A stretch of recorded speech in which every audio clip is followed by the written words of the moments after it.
فالحقيقة أن هذا شهر عظيم ينبغي استقباله بالتوبة والاستعداد للأعمال الصالحة، وأن المسلم يفرح به فرحا شديدا.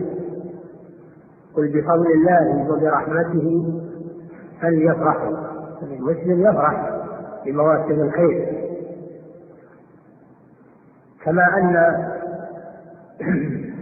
أصحاب التجارة وأصحاب الأموال يفرحون بمواسم البيع والشراء، وذلك عرض عاجل وقد يكون ضررا عليهم.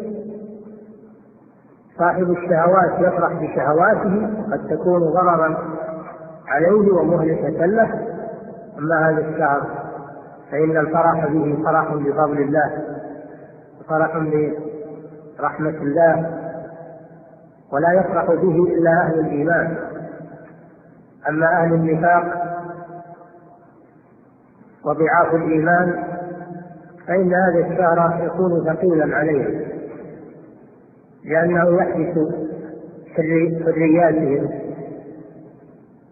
وشهواتهم ولا يتمكنون فيه مما كانوا يتمكنون في غيره، فهو يكون ثقيلا عليه.